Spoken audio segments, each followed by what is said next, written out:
예, 오늘 요한복음 3장 19절부터 20절 말씀으로 내가 하나님이 계시다고 믿는 이유라는 제목으로 하나님 말씀을 함께 나누겠습니다. 여러분은 우리 그리스도인들에게 가장 중요한 진리는 뭐라고 생각을 하시나요? 구원인가요? 천국? 여러 가지가 있을 수 있겠지만 저는 하나님의 존재에 대한 확신이라고 생각을 합니다. 어떤 분들은 내가 벌써 하나님 믿은 지 벌써 몇 년이나 됐는데 지금 하나님이 존재하시는가 안 하시는가 이거 너무 기초적인 문제가 아닙니까? 이렇게 말씀하시는 분도 계실 수 있지만 제 경험을 이렇게 보면은요, 결국은 하나님이 계신 거, 진짜로 계신 거를 물론 믿긴 믿죠. 근데 정말 얼마나 온전하게, 얼마나 intimately, 얼마나 사실적으로 느끼고 믿고 있는가, 이게 대단히 복잡하고 어렵고 깊이 있는 어떤 진리를 몰라서 우리가 그리스도님 생활을 잘 못하는 것이 아니고 하나님 계신 거, 그거에 대한 인식이 부족해서 그렇다. 이것만 제대로 우리가 하나님이 진짜 계신다는 것을 진짜로 확실히 안다면, 인식한다면, 느낀다면 모든 문제들이 제자리를 찾아갈 것이라고 생각이 듭니다. 저는 그래서요, 여러분, 방언하는 교회들 많이 있잖아요. 방언하는 교회들이 그렇게 사람들이 많이 가는 이유가 저는 그거라고 생각합니다. 방언을 하니까 와, 저 하나님이 진짜 계시네 해서 사람들이 막 변화되고 막 몰려가는 거 아닐까요? 아니면 병고침을 막 하는 은사주의 교회라고 불리우는 그런 교회들 있죠. 그게 물론 그 병이 걸린 사람으로서 그 병을 낫겠다는 그 간절함은 우리가 이해를 못하는 건 아닌데, 그 병을 고침을 받으면서 병 고침을 받은 것 자체가 감사한 것 플러스 와, 진짜 계시네 하나님, 눈에 안 보이는 하나님. 그러니까 병 고침과 방언하는 교회에 그렇게 많은 사람들이 몰리고, 그래서 그렇게 방언을 막 연습까지 시켜가면서 그 모든 이유의 근본 핵심에는 내가 하나님 계신 거 믿고 구원도 받았다고 생각하지만 매일매일 내 삶이 너무 한심하기도 하고 정말 하나님 믿는 사람 만나 싶기도 하고 뭐 그러다가 이런 어떤 신비적인 경험을 하면서 우와, 진짜 계시네 해서 그렇게 막 사람들이 몰려들고, 제 말 무슨 말인지 이해가시죠? 하나님의 존재에 대한 확신이 그리스도인의 삶을 좌우하는구나. 저는 그렇게 생각합니다. 여러분, 그래서 하나님 계신 증거는 방언이라고 생각하십니까? 방언 아닙니다. 왜 아닌지 아십니까? 굉장히 쉽습니다. 왜 방언이 모든 종교에 다 있어요. 제가 시간이 없어서 여러분께 자세히 설명 못 드리지만 대부분의 종교에 다 있습니다. 그러니까 하나님은 나 외에 다른 신을 섬기지 말라 하셨으니까 모든 종교에 다 있을 수는 없잖아요. 그러니까 방언이 모든 종교에 다 있단 말은 방언이 최소한 하나님이 계신 증거가 될 수는 없다. 쉽죠? 병고침? 이것도 모든 종교에 다 있습니다, 여러분. 그거 아십니까? 무당이 굿해서 병 나은 뒤 무당을 믿고, 지나가던 천주교 신부님이 기도해줘서 병이 나아가지고 그 온 가족이 천주교 신자가 되었더라. 이런 이야기들 많이 있습니다. 모든 종교에 다 있어요. 그러니까 병 고침은 좋은 거고, 하나님도 예수님도 물론 병을 고치셨지만 병 고침 자체가 하나님이 계신 증거라고 말하기에는 저는 너무 부족하다고 생각합니다. 그래서 내 병이 나았으니까 하나님 믿는다. 할렐루야. 저는 하나님 믿게 하는데 총칼 뭐 가릴 거 있습니까? 어떤 방법을 사용해서든 하나님을 믿게 되는 분들이 많아지기 원합니다. 그렇지만 엄밀히 얘기해서 병이 고치됐다고 하나님을 믿고 방언을 한다고 하나님을 믿는다면 그 판단은요, 저는 퍼스널리 섣부른 무지하면서 나온 선택이라고 저는 개인적으로 생각을 합니다. 그래서 그러면 눈에 안 보이는 하나님, 어떻게 계신 줄 아나? 그냥 억지로 있다고 계신다고 세게 믿어야 되는 것인가? 하나님이 안 계시면 내가 지금 평생 70년, 80년, 90년 동안 매일 교회 된 게 다 허사로 돌아가잖아. 그러니까 무조건 계셔야 돼. 이런 겁니까? 여러분은 어떻게 아십니까? 하나님이 계신 거. 여러분 이거 어떻게 믿으십니까? 저는 그래서 여러분도 여러분과 함께 내가 하나님이 계시다고 믿는 이유 몇 가지를 우리 함께 오늘 살펴보려고 합니다. 가장 근본적이고 가장 중요한 진리에 대해서 오늘 우리 잠깐 나누려고 합니다. 다 같이 첫 번째 이유는요. 제가 여러 번 언급했으니까 가볍게 넘어가려고 했었는데요. 히브리서 3장 4절 보시면 이런 말씀이 있습니다. 집마다 지은 사람이 있으되 모든 것을 지으신 분은 하나님이시니라. 집마다 지은 사람이 있다. 이 세상에 뭐가 있으면은 저절로 이루어진 거 아니다. 반드시 지은 사람이 있다. 이 말씀에 따르면요. 첫 번째, 그래서 제가 하나님이 계시다고 믿는 이유는요. 허접하게 만들어진 집도 누군가 만든 사람이 있기 때문입니다. 허접하게 만들어진 집도 누군가 만든 사람이 있다면 그 집보다 훨씬 놀랍게 만들어진 나도 누군가 만든 존재가 있겠구나 하는 것이 단순한 논리가 아니라 제가 하나님을 믿는 확신 중에 하나입니다. 여러분, 빅뱅 이론 아시죠? 여러분 빅뱅이 있었다고 믿으십니까? 저는 과학자가 아니어서요. 과학자들이 빅뱅에 대해서 막 설명해놓은 설명을 듣고 판단할 수 있는 능력이 없어요. 대충 이해는 하죠, 대충. 그렇지만 1이 이렇고 2가 이렇게 되고 2가 이러니까 3이 이렇게 되고 3이 이렇게 4 이렇게 해서 쭈쭈쭈쭈 10번까지 가가지고 그러니까 빅뱅이 있었다라는 설명 가운데 저는 예를 들어서 3번, 7번, 8번을 이해를 해도 1번, 2번이 이해가 안 가거나 2번에서 3번으로 넘어가는 과정에 논리의 비약이 있게 되는 경우에 모든 전체 이론이 무너져 버리잖아요. 그래서 저는 과학자가 아니어서 저는 빅뱅 이론인지 맞는지 안 맞는지 잘 몰라요. 모르는데 그런 게 있었을까? 저는 퍼스널리 가능하다고 믿습니다.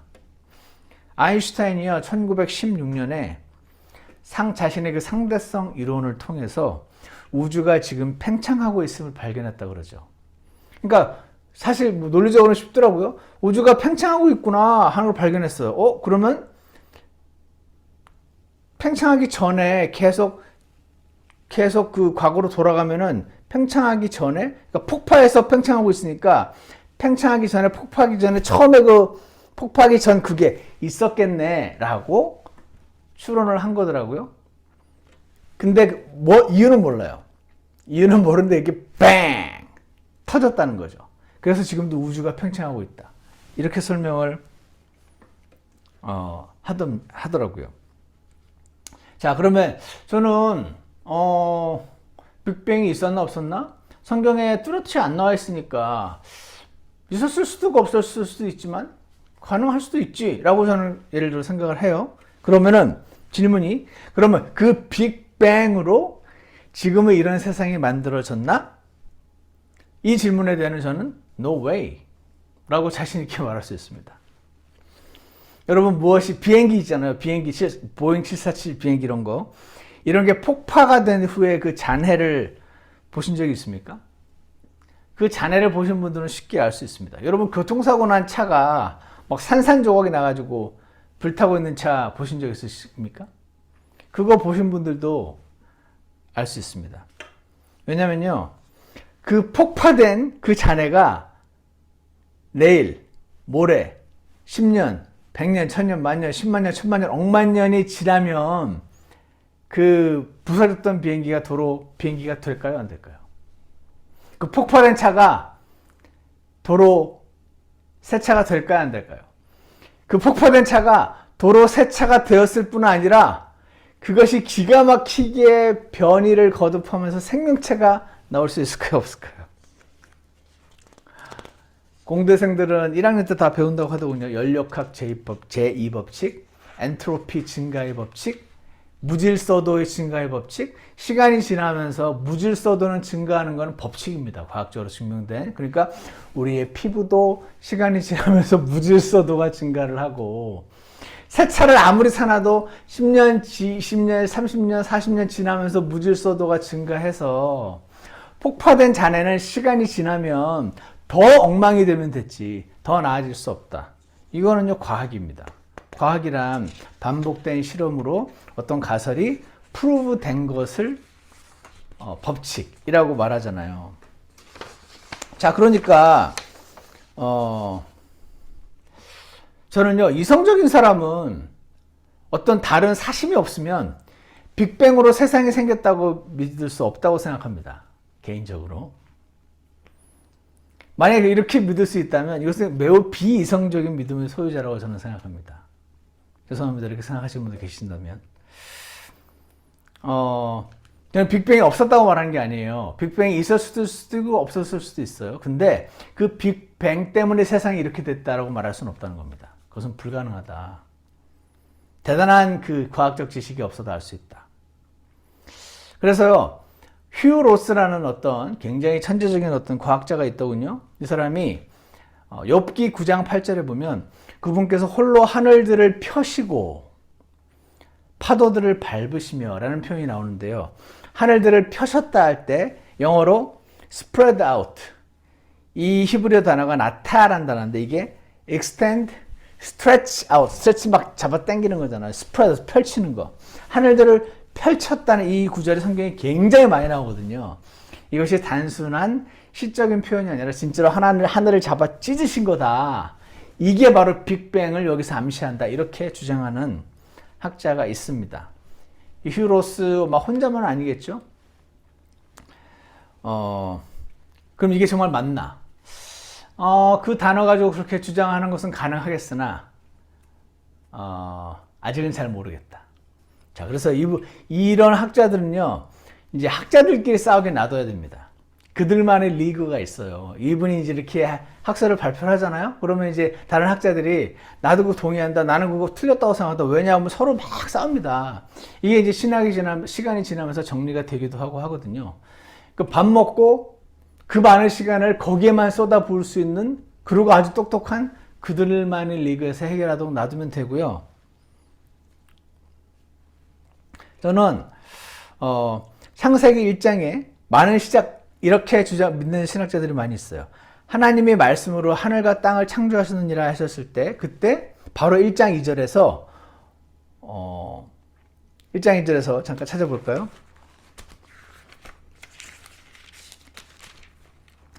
창세기 1장 2절을 보시면 1장 1절에서 하늘과 땅을 창조하셨는데 2절에서 땅은 형태가 없고 비어 있으며, 하나님 창조하셨는데 왜 땅이 모양이지? 이런 생각을 하죠. 그래서 여기서 그 갭 이론이라고 불리우는 주장도 1800년대인가 나왔던 적이 있어요. 어둠은 깊음의 표면 위에 있고, 어둠이 있어요.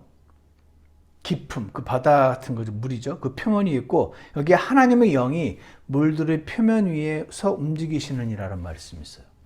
그래서 이 말씀 때문에 창세기 1장 1절과 2절 사이에 커다란 무슨 사건이 있었어가지고, 꼭 빅뱅이라고 얘기는 하진 않는데 무슨 사건이 있어가지고 여기서 망가졌었고, 그래서 하나님이 다시 채우기 시작했다라고, 이제 그래서 1절과 2절 사이에 큰 간격이 있다 해서 갭 이론이라고 불리우는 그 이론을 믿는 분들도 계세요.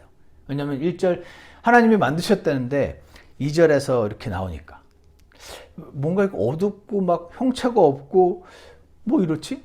뭐 하나님 만드셨으면 질서가 있고 아름답고 이래야 될 것 같은데, 그래서 나오게 된 게 갭 이론이라고 하죠.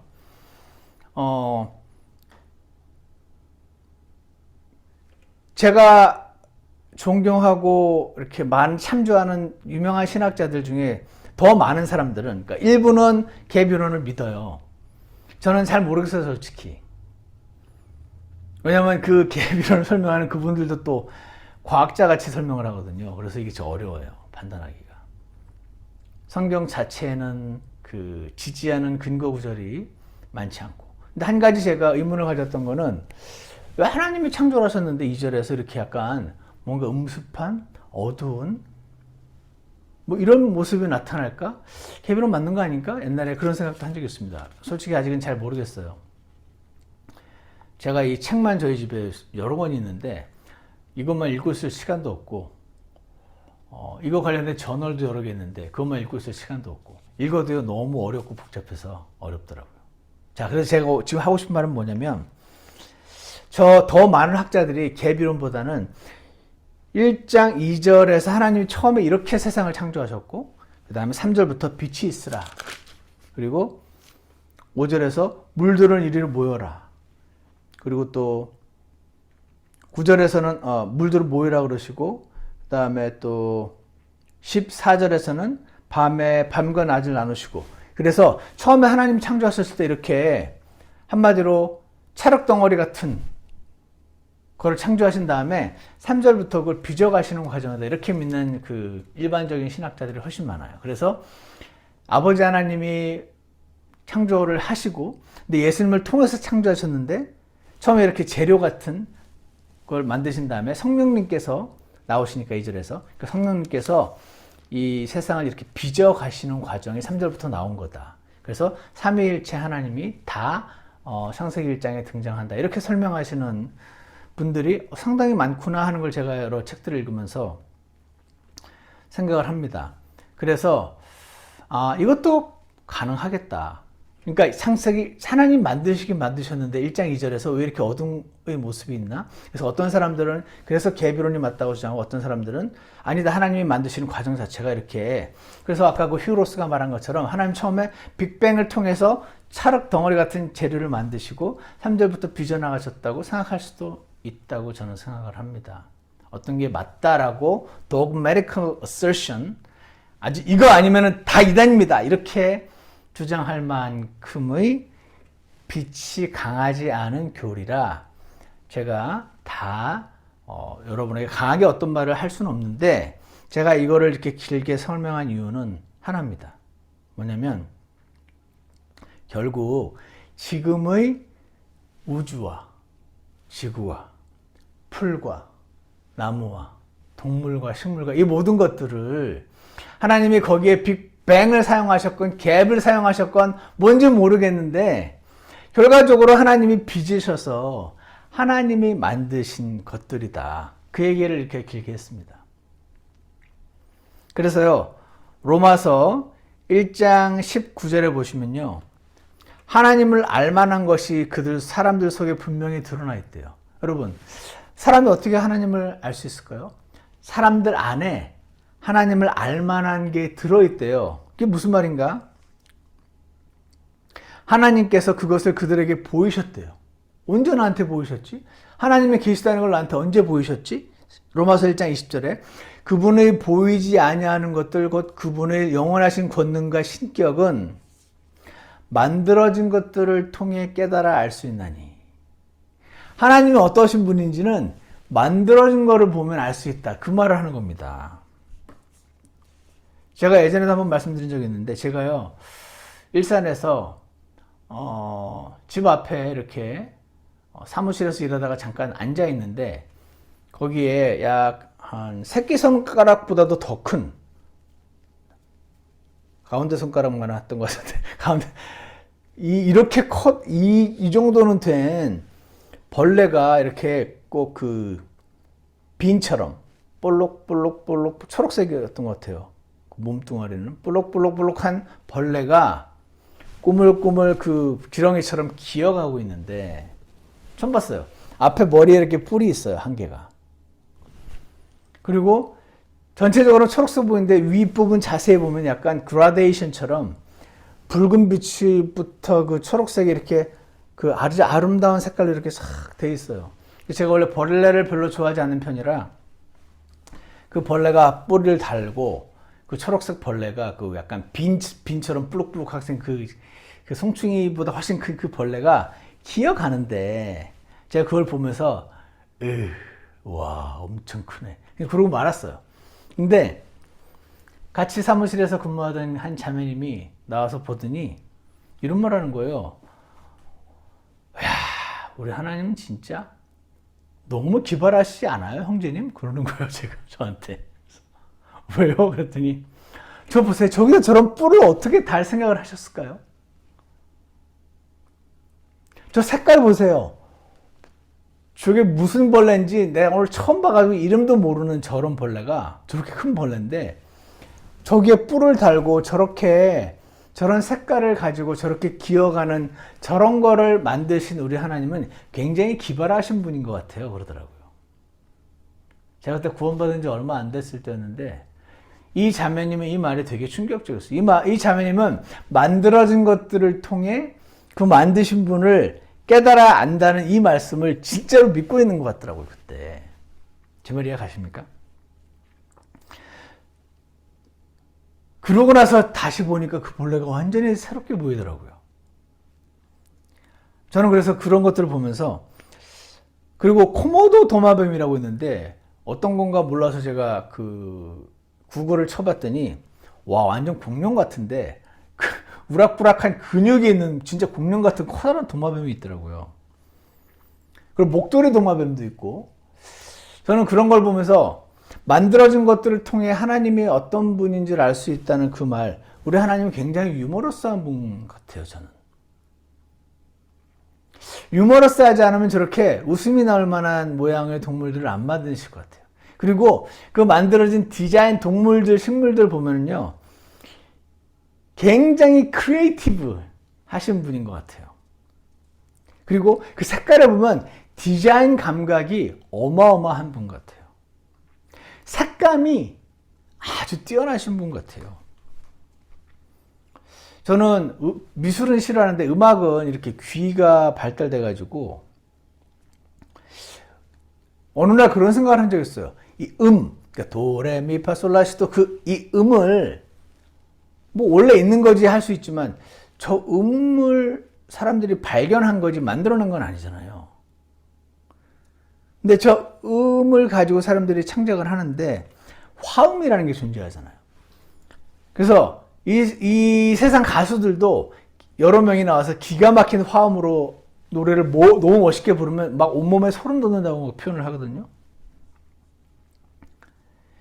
이거 다 하나님이 만들어 놓으셨다고 저는 생각이 드는데, 우리 하나님은 막귀가 아니신 것 같아요.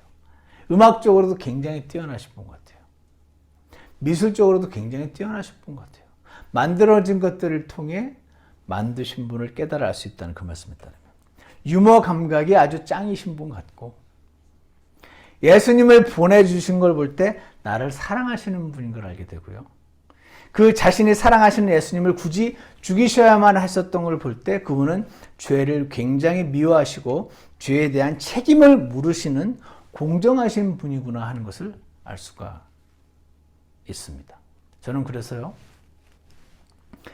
가끔 동네를 산책하면서 집 앞의 나무와 풀과 기어다니는 벌레들과 이런 것들을 들여다보면서 눈에 안 보이는 하나님을 만납니다. 제가 목사지만, 제가 벌써 구원받은 지도 20몇 년이 지났지만 하나님을 경험을 많이 했다고밖에 말할 수 없지만 어떨 때 하나님 진짜 계시긴 한 건가? 내가 뭐 알기는 할 수 있지만 누군가 싸울 수는 있는데 진짜인가? 허충원, 너는 눈에 안 보이는 하나님 어떻게 그렇게 세게 믿어? 이런 질문이 저에게 들을 때가 있습니다. 그때 밖에 나가서 풀과 나무와 아름다운 새들과 짐승들을 쳐다보면서 만들어진 것들을 통해 만드신 분을 깨닫습니다. 저는 한 가지 확실히 알 수 있는 거는, 과학자는 아니어도 절대로 저절로 됐을 수는 없다.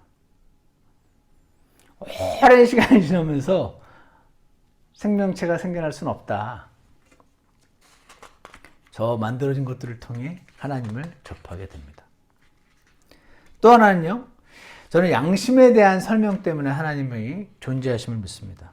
로마서 2장 15절을 보면요, 이런 사람들은 또한 자기 양심이 증언하며 자기 생각들이 서로 고소하고 변명하는 가운데 자기 마음속에 기록된 율법의 행위를 보이느니라.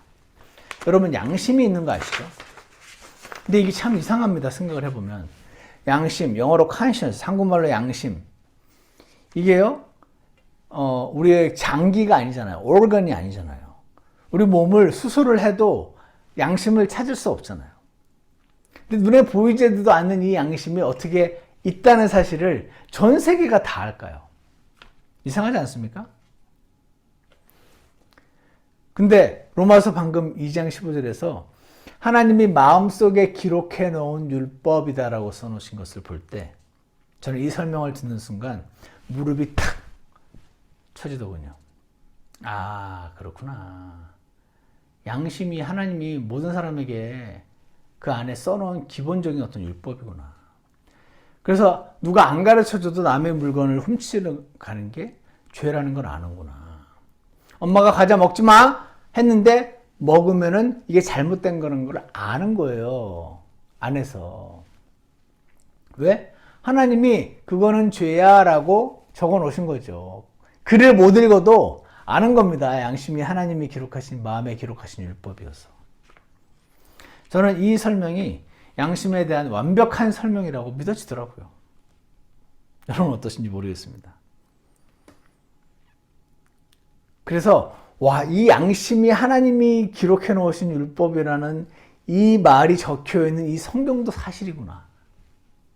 이거 진짜 하나님 말씀 맞구나 하는 것을 저는 깨닫게 됩니다. 마치 아무도 눈으로 직접 본 적이 없는 가상의 동물 용이 한국 사람도 알고 중국 사람도 알고 영국 사람도 알고 전 세계가 다 아는 것처럼. 왜 알까? 원래 있었나 보지. 원래 있었는데 지금 안 보이는가 보지. 그러니까 다 알지. 그게 합리적인 설명이잖아요. 아, 그래서 양심에 대한 양심이 하나님이 기록해 놓으신 율법이구나. 그래서 내가 양심을 막 죽일 수는 있는데 양심이 막 소리차잖아요. 야, 그건 잘못이야. 그건 죄야. 하나님이 마음속에 기록해 놓으신 율법이라는 이 설명 때문에 저는 그 양심에 대한 설명 때문에 하나님이 이 성경이 하나님 말씀이고 하나님이 진짜 계시구나 라는 것을 깨닫게 됩니다. 마지막으로 오늘 읽었던 본문인데 요한복음 5장 40절에 너희는 생명을 얻기 위해 내게 오기를 원치 아니하는도다 라는 말씀이 나옵니다. 지난주 금요일 날도 이거 관련된 말씀을 전했는데요. 저는 세 번째로 하나님이 계신 것을 믿게 된 이유가요. 보기 싫은 내 모습을 인정하게 되면서 더 믿게 되었습니다. 보기 싫은 내 모습. 사람이요, 굉장히 잘 속이는데 자기를 그렇게 속입니다. 자기가 괜찮은 사람이라고 생각합니다. 사실은 아주 부패했는데. 그 아주 부패한 그 모습을 있는 그대로 인정하면 너무 괴롭고 못 사니까, 그렇게 하고는 못 사니까 스스로를 속이는데 익숙해져 온 것이 우리 사람들이죠. 그래서 우리는 보기 싫어하는 내 모습들이 있습니다. 보기 싫어하니까 이거를 보고 나는 몰라 이렇게 하면은 괴로우니까 스스로를 속여버립니다. 자꾸 잊어버립니다. 공부하기 싫으면, 학교 가기 너무 싫으면 배가 저절로 아파주는 것처럼 보기 싫으니까 잊어버립니다. 너무 가기 싫은 약속은 자꾸 잊어버리잖아요. 사랑하는 사람 만나는 약속은 안 적어도 다 기억하는데 너무 하기 싫은 그 약속은 자꾸 잊어버립니다. 저절로 잊어버리는 것 같습니다. 하지만 스스로 안에서 잊어버리는 것처럼. 지난번에 그런 말씀도 했죠. 생명을 얻기 위해 내게 오기를 원치 아니하는도다. 이 말씀을 보면서 우리는 나도 그럴 텐데 이렇게 생각을 해야 한다라고 제가 말씀을 전했습니다. 왜냐하면 많은 사람들이 너희는 바리새인들은 생명을 얻기 위해 내게 오기를, 예수님께 오기를 원치 아니하는구나. 나는 생명을 얻기 위해서 예수님께 나아갔었고 그 생명을 얻었는데, 나는 영원한 생명을 얻었는데, 나는 구원 받았는데, 나는 얻었는데 얘들은 생명을 얻기 원치 않았어. 하고 넘어갑니다. 근데 그러면 안 된다고 제가 그랬잖아요. 나도 그럴 텐데 해야 된다고 말씀드렸잖아요. 그러면서 이런 말씀 드렸습니다. 여러분 교회 올 때 남편과 대판 싸우고 아내와 대판 싸우고 차 돌려! 그래가지고 그날 교회 예배 빠지고 내가 이런 기분은 절대로 예배 못 드리겠어. 그리고 나중에 목사님께 전화 드리죠. 오늘 몸이 안 좋아서 오늘 빠졌다고. 이런 거짓말 해보신 분 계신가요? 이런 분들은 아십니다. 아니, 교회 나와서 찬양을 하면서 그러면은 예수님의 생명을 얻게 되는데 내 마음의 상태가 지옥일수록 더 주님께 나와서 그 생명을 얻어야 되는데 우리는요, 내가 지금 이 상태로는 하나님께 안 나가고 싶어 라는 생각이 들잖아요. 생명을 얻기 위해 내게 오기를 원치 아니하는도다라는 이 말씀이 나에게도 적용되는 것을 보는 사람은 보기 싫은 자신의 모습을 인정하게 되죠. 요한복음 3장 19절에 이런 말씀이 있습니다. 빛이 세상에 왔으되 사람들이 자기 행위가 악함으로 빛보다 어둠을 더 사랑한 것이니. 자기 행위가 악해서 자기 행위를 안 보고 싶어 하는 거예요. 이제 빛을 싫어하죠. 20절, 이는 악을 행하는 자마다 자기 행위를 책망받을까 염려하여 빛으로 나오지 아니하기 때문이라. 빛으로 나아가면 책망받는 게 싫어요. 책망받는 게. 칭찬만 받고 싶거든요, 우리가.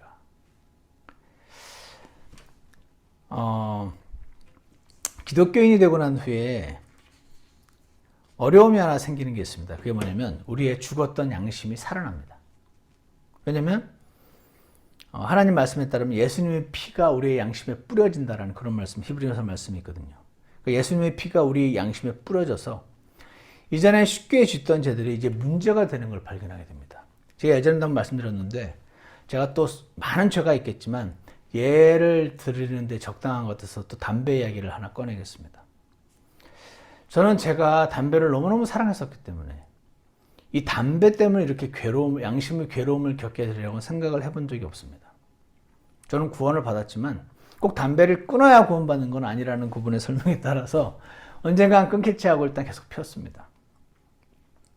교회 와서 오전 예배를 드리고 점심시간에 밥을 먹고 나서 밖에 나가서 몰래 담배를 피우고 들어와서 오후 예배를 드렸습니다. 어떻게든 냄새가 안 나게 하려고 제가 고등학생도 아니고 손에 냄새 날까봐 여러 가지 방법을 사용해가지고 밖에서 밥을 먹고 어디선가 담배를 혼자 몰래 조용히 피고 교회로 들어와서 2시 예배를 드렸어요. 근데 자꾸 양심이 걸리는 거예요. 그러다가 제가 성경을 읽는데 이 성경이 너무 놀라운 거죠. 그 담배를 저처럼 피우는 사람은 최소한 1시간에 한 대씩은 피워야 되는데 성경이 너무 재밌으니까 성경을 보다가 나가서 담배를 한 대 피우고 들어와서 다시 성경을 보면 이 흐름이 끊겨서 안 좋은 거예요. 제가 그래서 얘기 드렸었죠. 주님께 기도했죠. 주님, 제가 담배 피우러 나가느라고 성경 읽는 이 흐름이 끊어져서 성경을 계속 안 읽기 원하세요? 아니면 담배를 피우면서 성경 읽는 거가 나을까요? 제가 그래서 후자를 택했습니다. 하나님은 담배를 피우면서라도, 그러니까 피우는 건 고정이에요. 피우는 건 고정값이고, 피운다고 나가서 피우고 와서 끊겨서 성경 공부를 더 안 하는 걸 원하실까? 피우는 건 고정이고, 피우면서라도 계속 성경을 보기 원하실까? 당연히 후자를 원하시지. 성령님이 내 안에 계시다던데, 성령님 세시니까 하나님인데 담배 연기 정도 못 드시겠어? 해서 제가 담배를 피우면서 성경책을 읽었습니다. 그거 나가서 피우고 오면 되고 그게 뭐가 어렵습니까? 성경이 그때 너무 재밌어가지고 참을 수가 없는데 어떻게 합니까? 그러고 제가 얘기 드렸었죠? 양심의 가책이, 제가 원래 양심의 가책 잘 안 느끼는 스타일이었는데 원래 이거는 그냥 고정관념이야. 꼭 그렇게 생각할 거 없어. 계속 스스로에게 변명을 했습니다.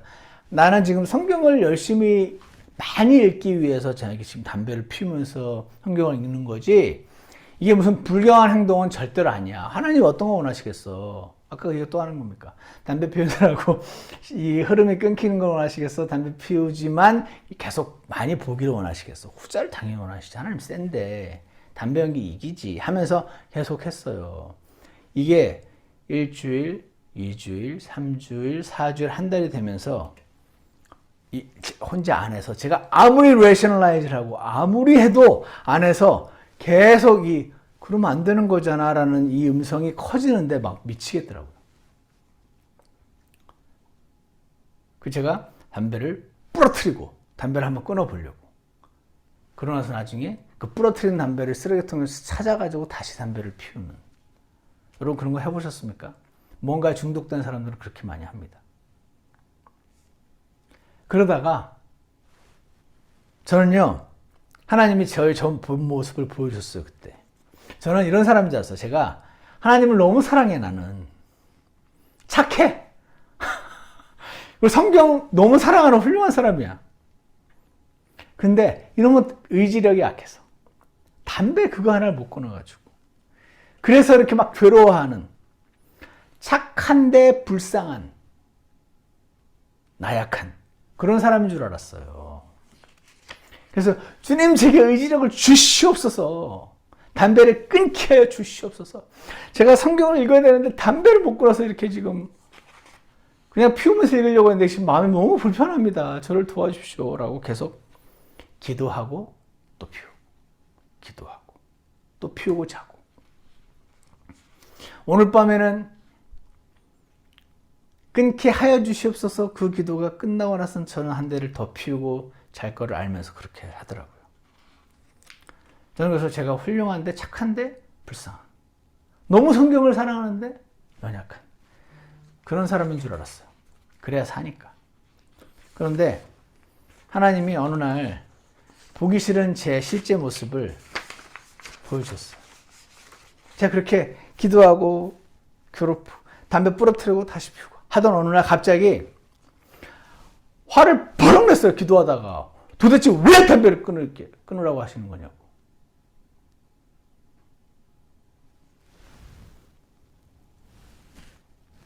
와, 그때 제가 어떻게 설명해야 될지 모르겠어요.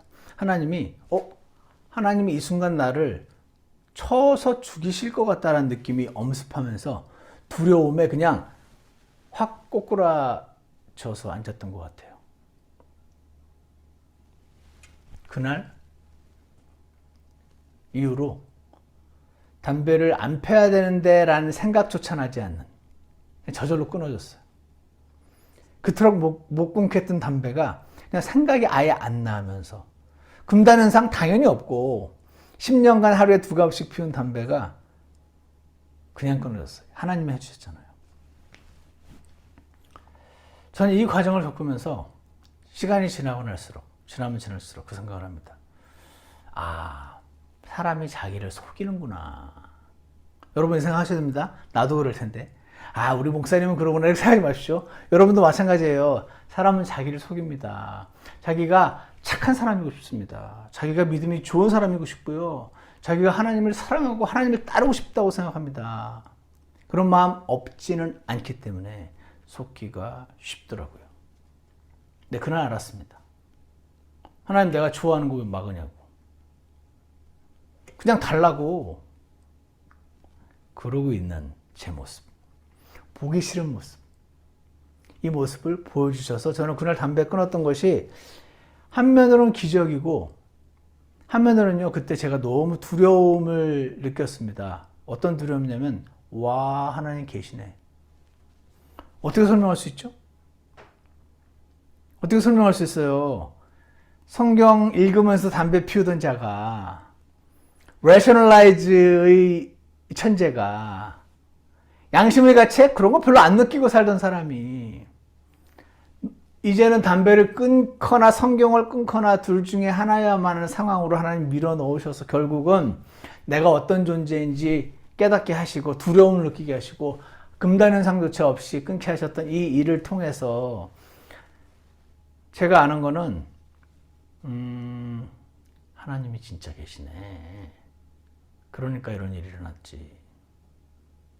라는 것입니다.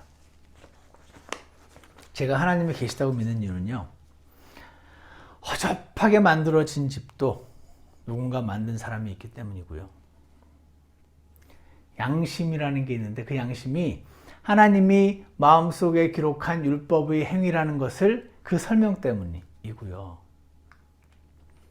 그리고 보기 싫은 내 모습을 인정하게 하시는 걸 보면서 아, 하나님은 계시구나. 저는 그래서 하나님이 계신 걸 압니다. 그게 아니면 절대로 설명될 수 없는 일들이 있기 때문에 그렇습니다. 저는 꽃을 별로 좋아하지 않습니다. 저는 새와 뭐 이런 거 자연, 막 아름다운 자연을 막 좋아하는 사람도 아니고요. 그런데 그런 제가 꽃과 새와 그 여기에 뿔 달렸던 그 벌레와 동물들을 자세히 살펴보면서 하나님이 계시구나. 만들어진 것들을 통해 이거 절대로 저절로 만들어진 건 아니까 제가 참 좋으신 분이고 참 아름다우신 분이시구나 하는 것을 알게 됩니다. 근데 이 세상에는 그런 것만 있는가요? 모기도 있죠, 뱀도 있죠, 지네도 있죠, 바이러스 이런 거 보면 어떻습니까? 아, 어떤 사람은 이런 게 있는 거 보니까 하나님은 없는 것 같아. 컨트롤이 안 되잖아. 이렇게 할 수 있는데 저는 이제 하나님을 아까 위에서 말한 세 가지 때문에 이제 믿고 나니까 하나님이 만든 세상에 뭔가 고장났네? 라는 것을 저는 느끼게 됩니다. 하나님 능력상 고장났으면 바로 고치실 수 있을 텐데 왜 안 고치시지? 이유가 있나 보네. 좀 지켜보시다가 나중에 한꺼번에 고치시려나 보네. 성경에 보니까 그렇게 써있네. 아, 그렇구나 하는 것을 느끼게 됩니다. 그러므로 사랑하는 여러분, 로마서 1장 21절에 그들이 하나님을 알되, 여러분 하나님 아시죠? 저 하나님 모른다고 할 수는 없어요. 압니다, 알기는. 하나님을 알되 그분을 하나님으로 영화롭게 하지도 아니하고, 하나님을 너 알면 하나님께 영광을 돌려야지. 하나님 영화롭게 해야 돼. 영화롭게 하는 건 어떤 거죠? 심플리 말하면 이거야. 감사하지도 아니하며. 하나님을 영화롭게 하는 건 감사하는 거더라고요. 하나님을 알면 감사해야지. 그러시는 거예요. 감사하지도 아니하며, 그 뒤에 말씀들이 쭉 나옵니다. 그러니까 하나님을 아는 사람은, 하나님을 알면 그분께 영광을 돌리고 감사드려야 되는 거다. 그거 하지 않아서 인류의 타락이 이렇게 시작이 되었고 수많은 죄들이 나왔다. 그렇게 말씀하시는 것을 보게 됩니다. 사랑하는 여러분, 이런 하나님 계시고요. 좋으신 하나님, 이런 하나님이 성경을 우리에게 주셨습니다. 이런 하나님이 나를 구원해 주셨고, 이런 하나님이 보기 싫은 모습 평생 안 보면서 스스로를 괜찮은 사람이라고 속이면서도 얼마든지 살 수 있었는데, 이거 인정해도 그래도 안아주시고 여전히 사랑해 주시는 하나님 때문에 정직하게 인정할 수 있게 해주시고, 보기 싫은 모습을 계속 보게 하시고, 다시 용서해달라고 구하면 용서해 주시는 이 하나님을 영화롭게 해드리고 싶습니다. 주님, 제가 주님을 압니다. 그러니까 저 하나님을 영화롭게 해드리고 싶어요. 어떻게 하는 건지 잘 모르겠어요. 하지만 주님, 저의 고백을 들어주세요. 이렇게 오늘 기도하시기를 원합니다. 하나님을 알면 감사해야 한다는 말이 나와 있네요. 하나님 계신 거 아니까 제가 감사의 기도 제목들을 찾아 적습니다. 그래서 제가 하나님께 감사를 드리려고 합니다. 주님, 제가 부러운 거, 속상한 거 가운데서 사망을 체험합니다. 주님, 저를 도와주시옵소서.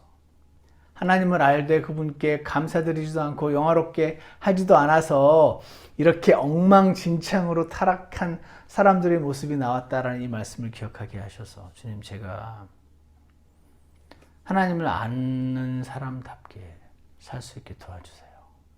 그렇게 기도하셔서 우리 하나님을 만나시는 저와 여러분이 되기를 간절히 원합니다. 기도하겠습니다. 선하신 하나님 아버지, 그리스도인의 삶의 핵심은 하나님의 존재를 믿는 것인 것 같습니다.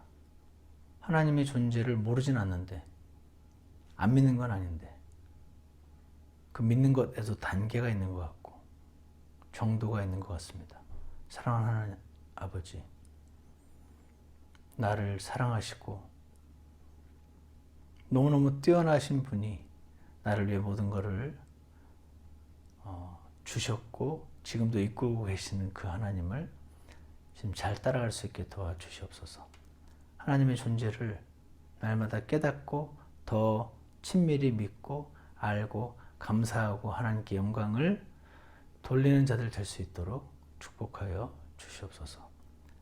저에게 하나님이 계신 걸 알게 해주셔서 감사합니다.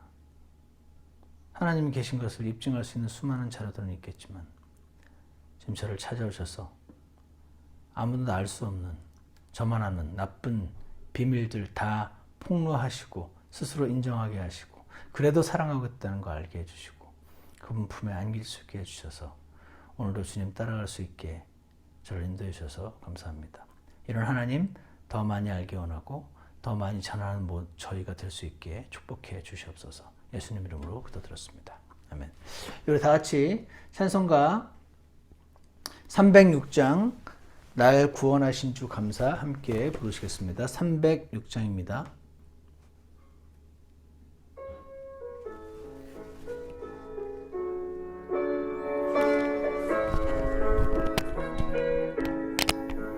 날 구원하신 주 감사 모든 것 주신 감사 지난 추억이 내 감사 주 내 곁에 계시네 향기로운 봄철의 감사 외로운 가을날 감사 사라진 눈물도 감사 나의 영혼 평안해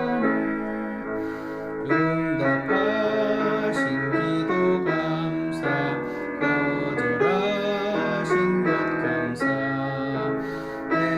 헤쳐나온 풍랑 감사 모든 것 채우시네 아픔과 기쁨도 감사 절망 중 위로 감사 증량 못할 은혜 감사 크신 사랑 감사해 길가에 장미꽃 감사 장미꽃 가시 감사 따스한 사랑의 가정 희망 주신 것 감사 기쁨과 슬픔도 감사 하늘 평안을 감사 내일의 소망을 감사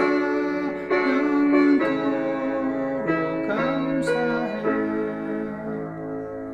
하나님 아버지, 우리 그리스도인들이 감사해야 한다는 것은 들어서 잘 알고 있습니다.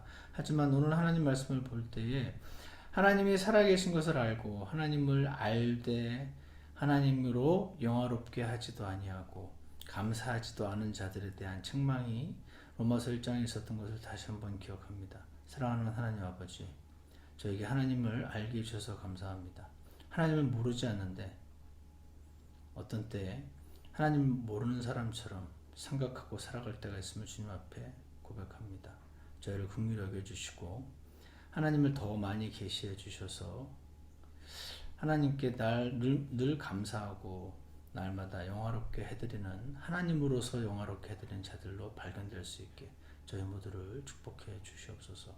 우리 사랑하는 성도님들이 이 말씀을 듣는 모든 분들이 하나님의 살아계심을 알되 더 많이 더 친밀히 알 수 있게 도와주셔서 주님께 영광을 돌리는 하나님으로서 영화롭게 해드리는 자들로 발견되게 도와주시옵소서. 예수님 이름으로 기도드렸습니다.